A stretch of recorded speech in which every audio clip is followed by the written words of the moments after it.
Пиреј е троскот на трева, а некои ја викаат и кош трева. Ама ти колку сакаш кошкаја, корнија, кубија, таа пак не умира. Само малку да се допре до земјата и пак ќе се фати. Ќе оживи, ќе потера. Ништо не ја ништи таа трева.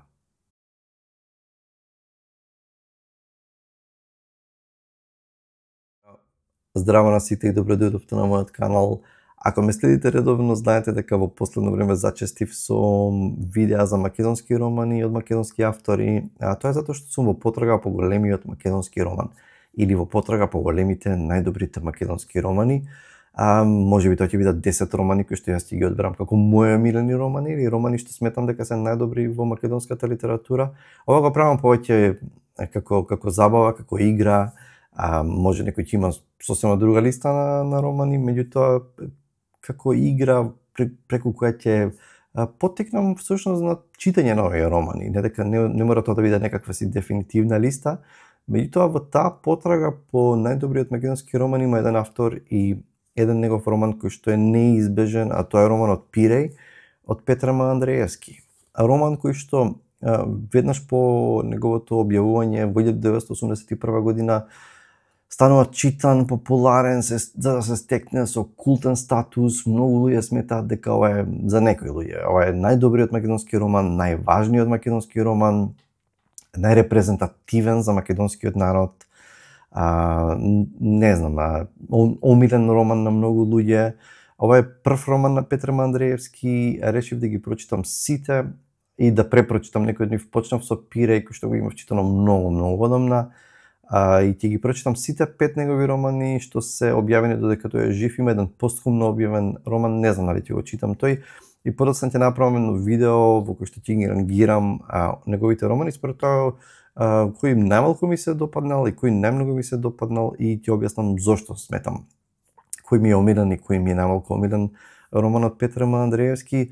Како што кажав, Пиреј има култен статус, меѓутоа има и поради самата тема и она што го кажав на едно место или го напишав на Facebook е дека сакам да им пристапам на овие романи не од перспектива на тоа некако македонеци каква важност имаат за македонскиот национален идентитет, самобитност и чувството, националното чувство, иако човек не може да се одвои од тоа. Значи јас не можам да се одвојам да ги гледам дистанцирано овие романи, меѓутоа она што сакам да го кажам дека главната цел ми е да ги погледнам овие дела од книжевен аспект, како книжевни дела кои што ќе се обидам да ги споредам со најдоброто во светската литература. Значи не да ги споредувам, не знам, Петар М. Андреевски и Славко Јановски или тоа да бидат критериумите, иако тоа се се сериозни и важни писатели.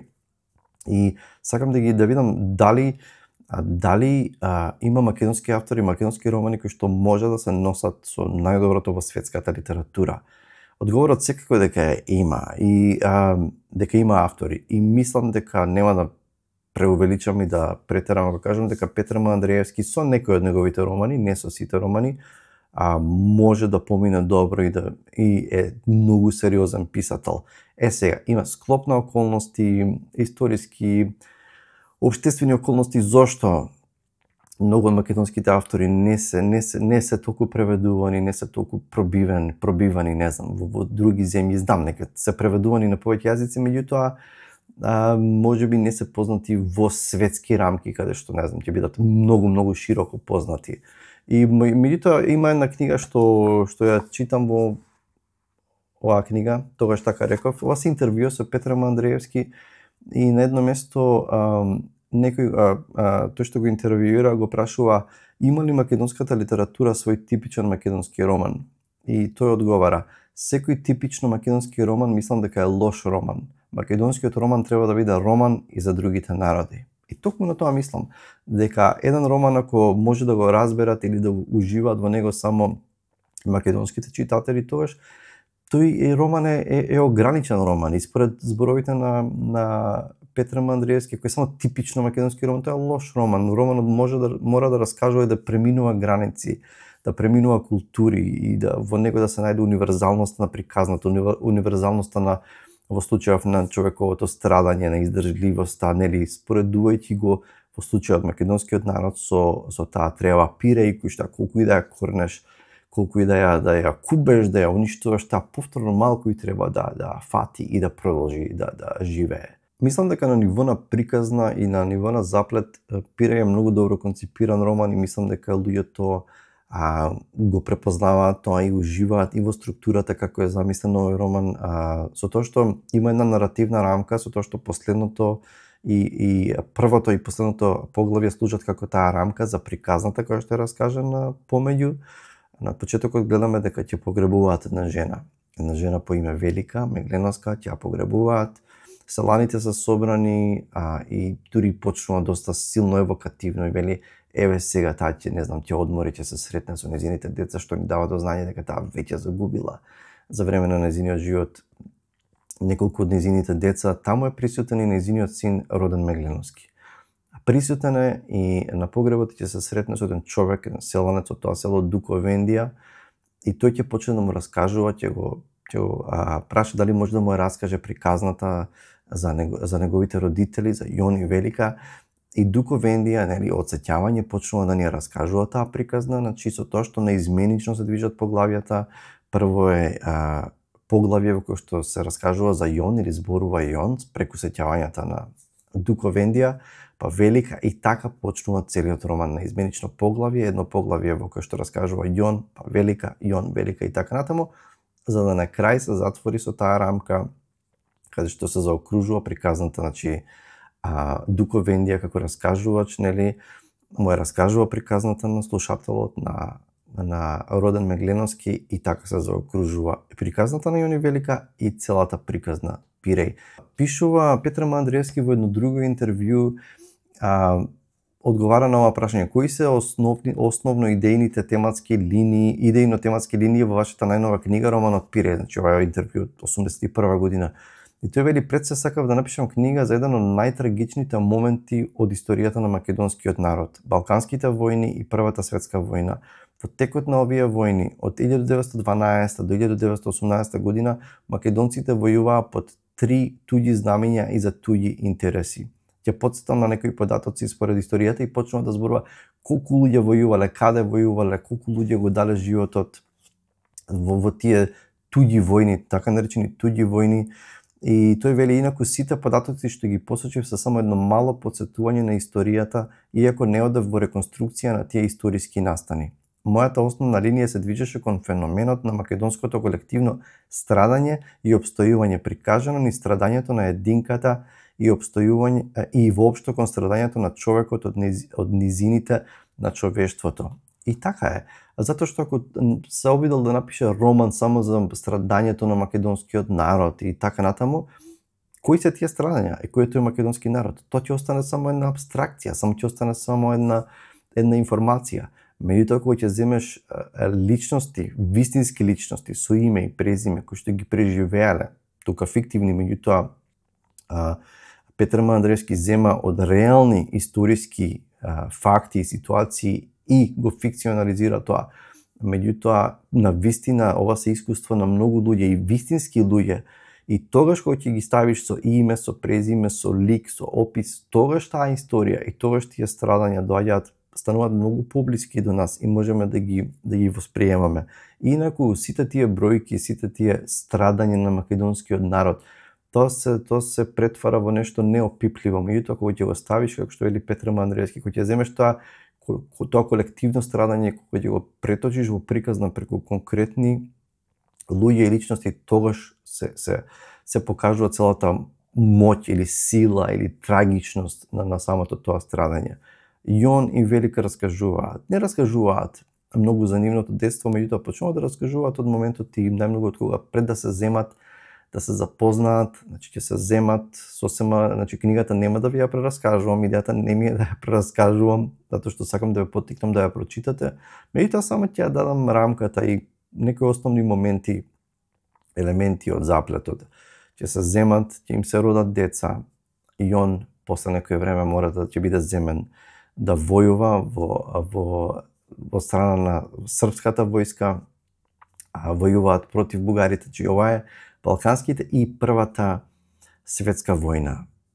И најголем дел од действието, тој раскажува Јон, тоа е во во војна, на бојното поле, од едно место до друго, целиот прикажан е целиот ужас на војната и така натаму, додека Велика е оставена сама да ги расте незините деца, да се обидува да преживее во тие сурови, силни зими заедно со другите селани кои што се останати таму, жените, постари луѓе и така натаму, борејќи се со чуми, со болештини, со секакви ужасни нешта, со глад, обидувајќи се да ги израсне децата, да преживеат, меѓутоа во сето тоа има страшна загуба и страшна трагедија. Подоцна Јон се враќа од војната, значи продолжуваат да живеат заедно и ќе видите што ќе се случи со Јон, каква личност тој ќе се претвори и така натаму и како тоа ќе кулминира на самиот крај, кој што е еден фантастичен, еден од најдобрите, мислам дека еден од најдобрите краеви на македонски роман, каде што се заокружува целиот тој круг на циклус на страдање, на умирање и на раѓање, ќе кулминира во една одлична точка на самиот крај од романот. Значи тоа е главната идеја. Сега би сакал да кажам неколку аспекти или неколку теми кои што според мене се важни, кои што го прават ова посебен роман. Едно нешто за кое што не знам колку се зборувало, кој што мене додека го читав романот прво ме удри многу силно, не толку беше страдањето нели на овие луѓе, на македонскиот народ и така натаму, туку колку низ раскажувањето на Јонова може да функционира како антивоен роман. Значи ова не е еден од најсилните аспекти на роман, но меѓутоа Андреевски мислам дека многу добро го доловува ужасот и лудоста на војната, безумноста на војната, каде што и луѓе од едно село или од неколку села се земени да војуваат, од еден народ да војуваат на две различни страни, или да војуваат од страна на србите или од бугарите, и успева да ни сета таа ужас да потекне чувство кај вас дека ова е лудо, дека ова е безумно, дека е бесмислено, меѓутоа успева низ целиот роман и особено дури во тие поглавја да внесе хумор. И на едно место кажува кога двете војски на некој начин се кај некоја река, има некакво примирие и вели и сега треба да се искапат, да се избањаат луѓе во рекава и вели и натрчавме озгора од двете страни на реката. Бугарите одлево, ние одесно. Мравилник. На мнозина ова има второ капење. Првото сигурно има крштавањето в црква. Гениален опис, гениална ситуација каде што лудоста е луѓето има примирие, влегуваат се, бањаат се, гледаат се, довикуваат и после тоа се враќаат во рововите и повторно треба да продолжат да се убиваат. Значи лудоста на војната прикажана максимално. Друго нешто што е многу важно и што е многу воочливо во овој роман е целата идеја за фолклорот, за традицијата, за суеверието и тоа се испомешано едно во друго и за тоа како функционираат овие луѓе. И како што имаше неодамна на Букстар еден разговор, еден панел дискусија за македонските класици, беа неколку македонски писатели, мислам дека Оливера Ќорвезировска рече дека низ призма на етнологијата и на фолклорот може многу обичаи и многу фолклор да биде реконструиран преку романите на македонските автори, да речеме, нели, повојните автори и така натаму, тие што би ги нарекле, ајде да ги наречеме современи македонски класици, и тоа важи и за овој роман. Значи, меѓутоа тоа е така направено да на некои места, особено кога луѓето во селото на некој начин е мистифицирана целата таа болеста која што ги напаѓа, која што не знаат што им се случува, им умираат луѓе, им умираат децата и решаваат да бегаат од селото. Значи, бегаат некако да залажат болеста и бегаат во шума. Па таму наоѓаат птици, па да не знам, да им го отворат клунот, па да плукнат во клунот, па да направат ова, па да направат ова. Значи, полно е целата таа приказна е полна со суеверие, со фолклор, со измешано со религиски моменти. И во целиот тој момент, истата идејата дека во целото тоа нивно страдање, дека дури Господ ги заборавил, едноставно во толкав очај се, толкова страдање што се прашуваат искрено и со право, па каде е Господ во целава работа? И има после многу страдање и после многу умирање има една гениална мисла исто. извадок од романот. Вели, ако беше убава смртта и Господ ќе умреше, или и тој умира со луѓето, со секој човек. Значи, ова е гениална мисла каде што овие луѓе се чувствуваат дури и заборавени од Господ и во сите тие моменти додека во оние сцени кога тие бегаат и одат во шумата, речиси како да се излудени, значи речиси како да има, не би рекол дека тоа е магичен реализам, меѓутоа ајде некои си, не знам, речиси како да се реалноста да се претопува во некои си фантастични моменти, елементи и тоа функционира многу добро. Значи, очигледно јазикот на Андриевски тука е присутен со архаизми, турцизми, значи има многу, јас не одлучив, не можев сега да барам, и нема речник тука, и сватив дека многу зборовите не ги разбирам, и тоа е цело едно богатство кое што е присутно во раскошот, не знам, раскошноста на јазикот, на македонскиот јазик, со многу зборови кои што сме ги заборавиле, кои што се искоренети и не знам, сме ги запоставиле, присутни се тука и си имаат своја улога да му дадат боја, да му дадат тон на романот. Иако на моменти мислам дека, да речеме, кога Андриевски набројува, се не знам какви билки се постојат или каков збор постои, не знам, да се опише пијан човек или така натаму, мислам дека малку претерува со набројување кои што малце ми беа премногу за мој вкус, меѓутоа сето тоа функционира да приказната е трагична, е тешка, меѓутоа тој успева и со доза на хумор, со целиот тој фолклор, да ја избалансира. Не би рекол да ја избалансира за да ја направи по-розова или по-лесна, меѓутоа затоа што и самиот тој хумор, самиот тој пристап кон животот и самиот тој фолклор, тие обичаи и изјави се дел од самиот тој народ, за кој што тој пишува, значи тие не може да го стави во вакуум народот и главните ликови да не ги представи како недопренели, некакви изолирани од нивната култура, од нивниот фолклор, религија и така натаму. Во таа смисла мислам дека Пиреј е повеќе слоен, богат, шарен роман, значи има убав баланс меѓу овие нешта и мислам дека треба да секој да го прочита. Дали е ова најдоброто од Петр М. Андриевски? Тоа ќе ви кажам во видеото кој што ќе го снимам наскоро.